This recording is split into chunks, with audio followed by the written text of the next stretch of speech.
Hi everyone, I'm Alastair. I'm a final year PhD student at the University of Warwick. And I wanted to share with you some of my modelling results, modelling some of the longer period gas giants that we're just now starting to observe with JWST. So one thing you may know if you follow planet discovery is that a lot of our efforts right now is to push towards longer period planets. Uh, and I think it's always worth asking ourselves why we do things. So why do we study long period planets? So one thing is we want to collect some stamps. So we want to collect stamps in an underpopulated parameter space. And we can also explore some different system architectures as we go towards longer period planets. For example, different companions, different eccentricities, things you can't get at shorter periods. We can also, always in the back of our mind with longer period planet, or with planet discovery in general, or exoplanets in general, you might say, is the push towards habitability. So Earth is a very long period planet at 365 days. But the two key things for me are longer period planets let us go towards colder atmospheres. And that means unlocking new chemistry, clouds, and dynamics that we previously weren't sensitive to. It's also important for planet formation, as we go out towards longer orbital periods, we can get planets which have traces of their formation and migration history retained through things like what companions they have or what eccentricities they possess, which are eroded away in shorter period planets due to interaction with their stars. So what do we know about gas giant atmospheres right now? So here I've plotted our three main or our three best understood populations of gas giant exoplanet or gas giant planets. And the axes here are a bit weird. So the y-axis is temperature of irradiation, while x-axis is overall temperature. So any object on the dotted line is an object mainly heated through radiation. And you can see here we've got three populations. We've got the solar system gas giants, which are very cold. We've got the strongly irradiated hot Jupiters, and we've also got the directly imaged exoplanets, which are warm, but warm due to their latent heat of formation rather than irradiation. And sitting neatly between these three populations are our temperate Jupiters. So what do we know about these populations? So the solar system gas giants, you might know that they've the dominant spectral feature in their atmospheres is methane, and they're much dominated by clouds. So we have these lovely bands of water and ammonia clouds. Meanwhile, the hot Jupiters are very strongly irradiated. They've got carbon monoxide and water atmospheres, and they also have clouds, but this time mineral condensates, so literally rocks, and they're very strong day-night contrasts. Directly imaged exoplanets are very diverse, but the key thing there is that they're self-luminous. Their heat comes from inside. And temperate Jupiters remain a mystery, but not for long, as we are now in the age of observing temperate Jupiters. So over the past 3 cycles of JWST, there have been multiple programs accepted to observe temperate Jupiters. Some of these observations have already occurred. And because this is an ECR seminar talk, I kind of have to highlight ones that I am involved in. But the main takeaway here is that this is active science. We're pushing the frontiers of what we can observe in temperate gas giants. One key thing to note is these are very different objects from their hot counterparts. So just from these very simple model spectra, you can see the differences. The temperate atmosphere has a lot more going on in the form of methane, water, ammonia, these very rich spectral features. So one thing I wanted to talk about particularly is atmospheric modeling techniques and what we can use to try and understand these planets to help prepare for and interpret observations.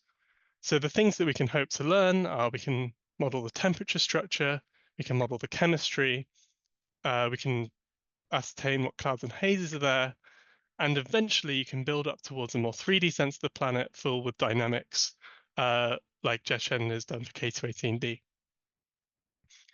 So starting with the temperature structure, you solve this through radiative and convective equilibrium.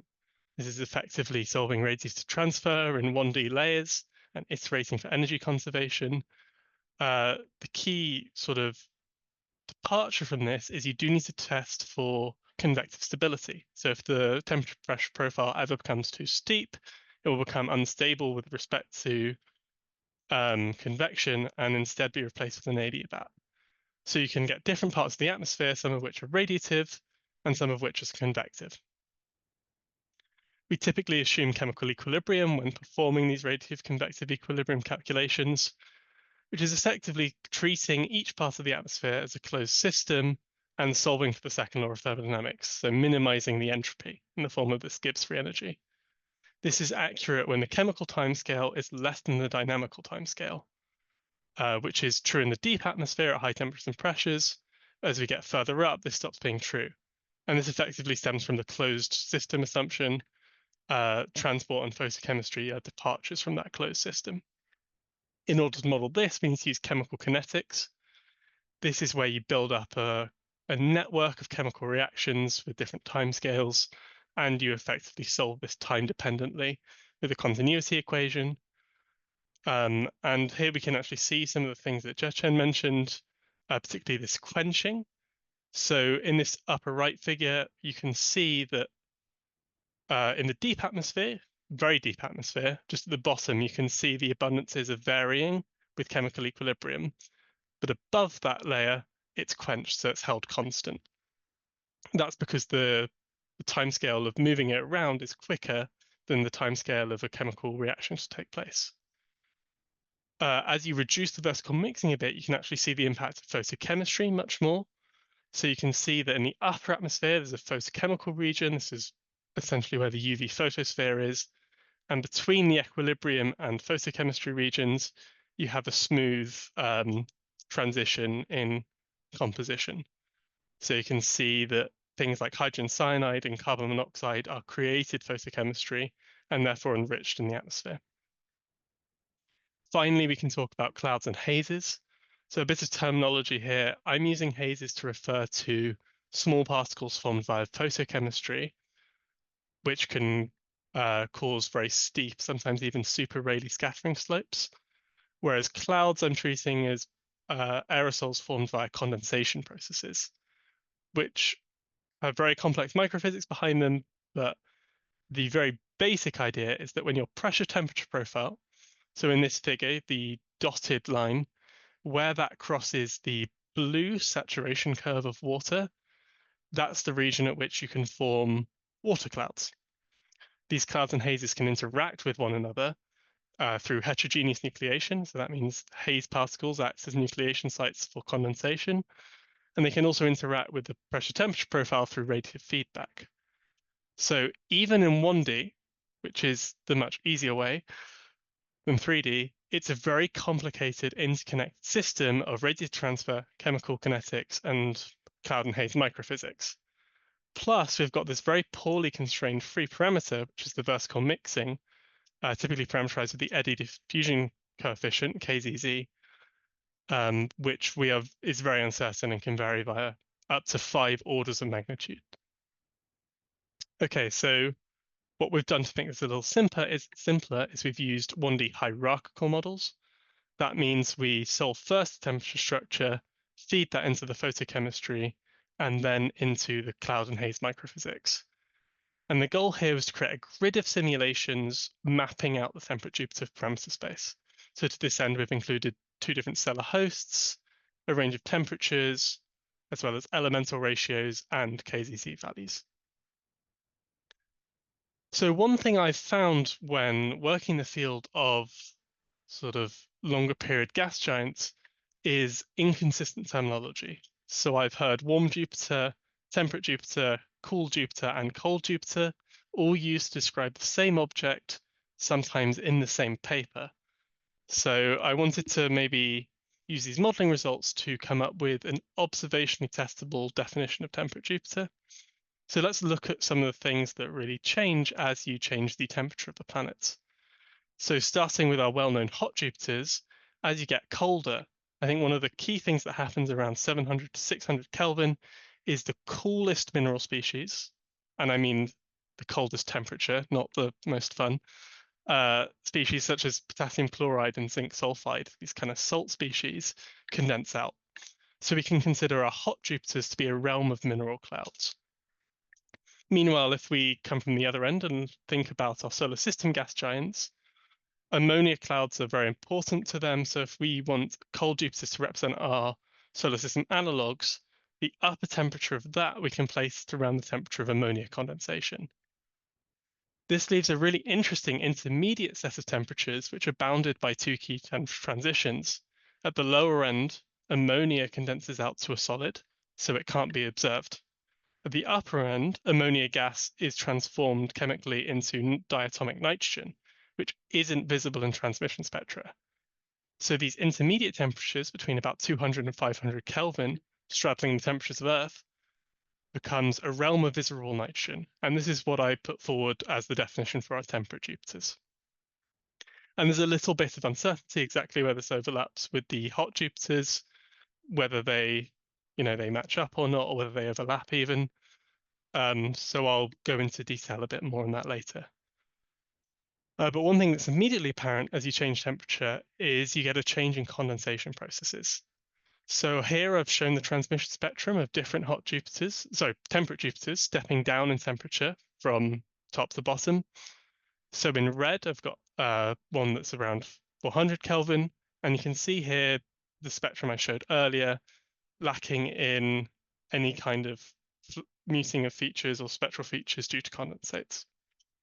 As you get colder, sulfur, so octatomic sulfur gas is the first thing to condense out, and that should have strong features at short wavelengths. And then as you get colder still, you will start to condense out the water, and this can have one of two effects depending how deep these water clouds form.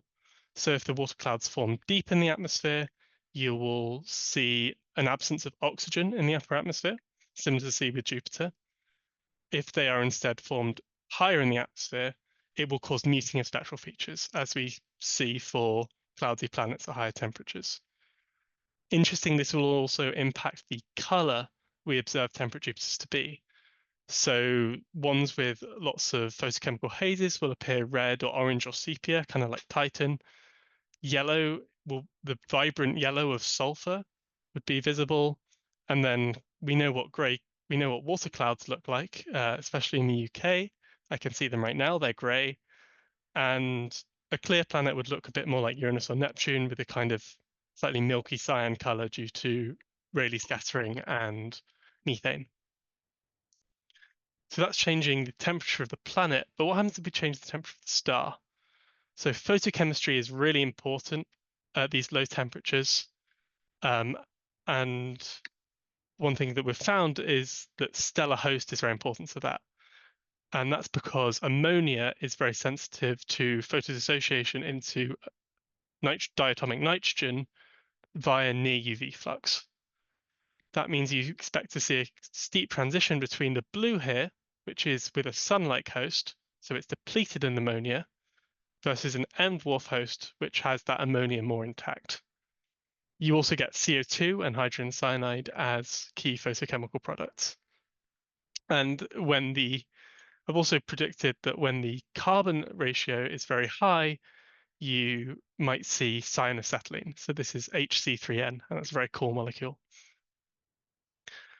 As I promised, I'll talk a little bit on the transition between a hot Jupiter and a temperate Jupiter.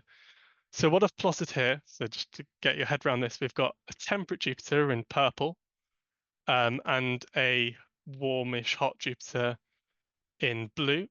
And these aren't too different in installation, but you can see that it does affect the pressure temperature profile, and there are some key differences when you draw on other things. So I've drawn on here the transition between ammonia and diatomic nitrogen, as well as the condensation curve of zinc sulfide.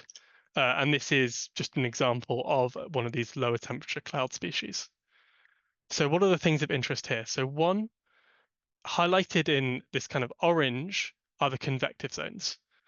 And there is this steep transition between about 380 Kelvin and 500 Kelvin, where you start to see this intermediate convective zone.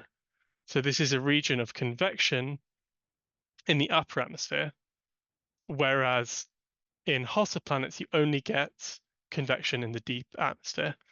You can see down at beyond 100 bars.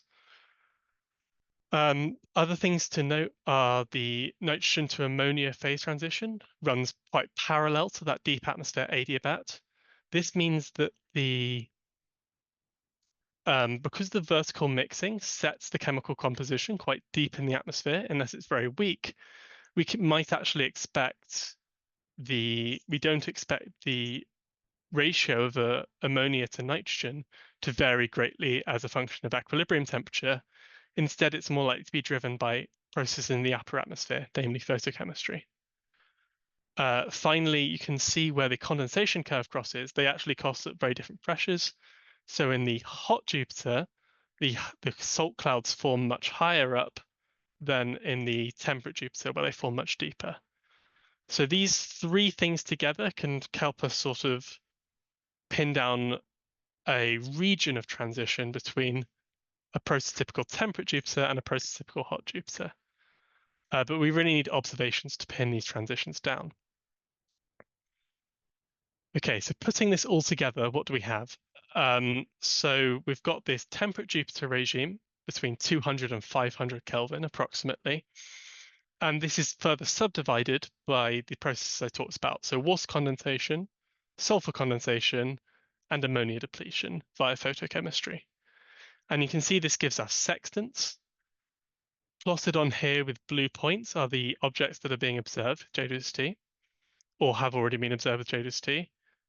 And you can see that these objects, that we are still at the beginning of characterizing this parameter space, with at most two of these sextants really being filled in.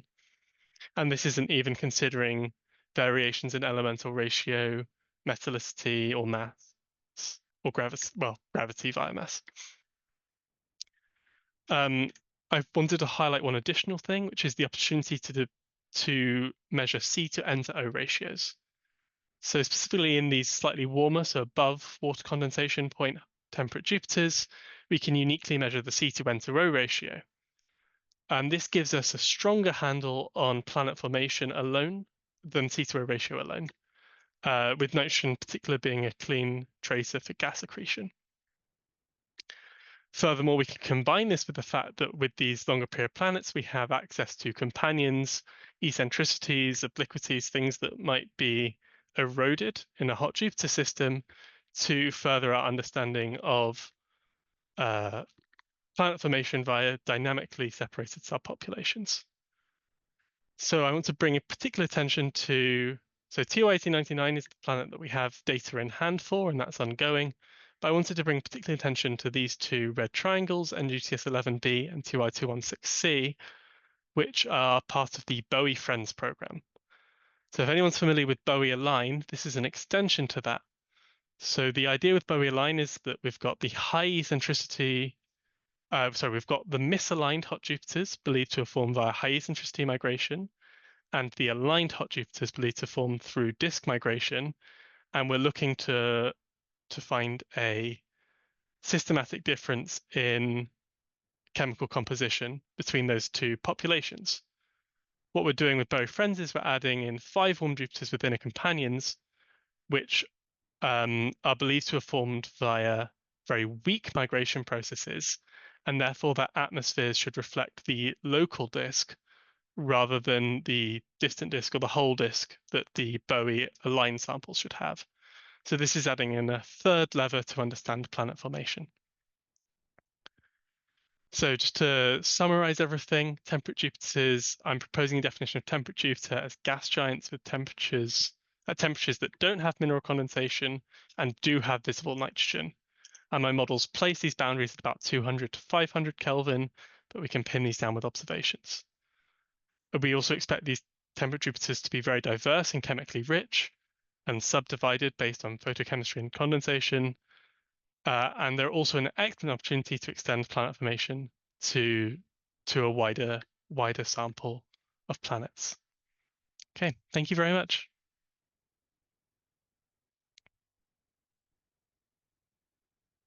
Thanks, Alastair. That was really great. So just as before, raise your hands and I'll call you, and you can unmute yourself to ask your questions.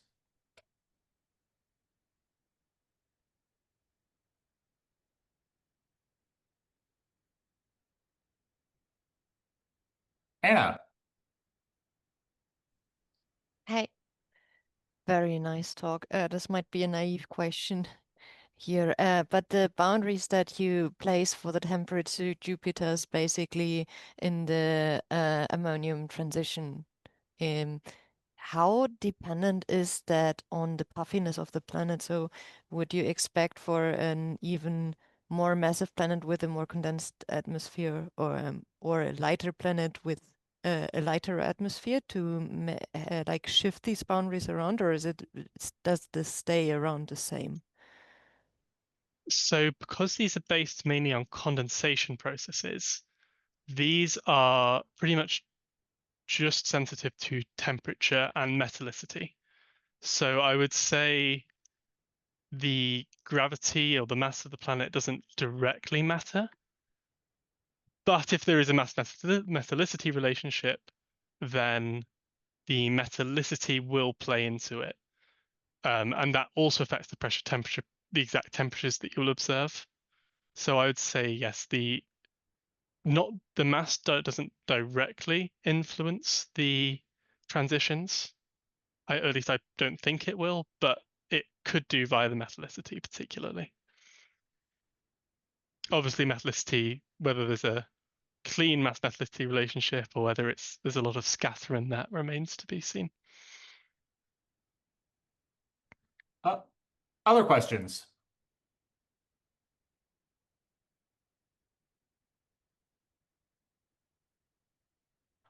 Okay, so I'll ask one. How many planets do you actually think you're going to be able to sample with JWST that sort of fall into that temperate Jupiter regime? Like, So, oh, go ahead. oh no, go ahead. I was going to say, I can tell you how many we have right now that are amenable to characterization. Is sort of, there's about sort of the order of 5 plus or minus a few within some of these sextants, but particularly these bottom left two are very sparse, and we're really reliant on the efforts of planet discovery to fill out this region, which they are proving very effective at doing. So actually, all of these planets, these 6 planets that you see here, so one was discovered with Kepler, the Planet Hunters, so that's Kepler 86. TOI 1899 was discovered in 2020, and all of the others, as well as all the other candidates, have been discovered since 2020 or published since 2023. So we're really filling in the parameter space now. So this is an excellent opportunity to keep extending this and keep filling this in, I would say. Great. Loic. Yes, hi, hello. Thanks for letting me ask this question. Alastair, I'm wondering how useful the cold brown dwarf observed with Webb are to you. I mean, can you compare your models with, say, the YS0855 spectrum? Yeah, so I think they're a really interesting point of comparison. Obviously, you've got some different processes going on. The gravity is very different, and that affects the mixing. But also the temperatures are very much the same. So I'm yet to do so, but I'm very eager to sort of extend and compare with directly imaged exoplanets and brown dwarfs, because I think the signal to noise you can get via brown dwarfs is so exceptional that that's what we can maybe strive towards and help constrain things better.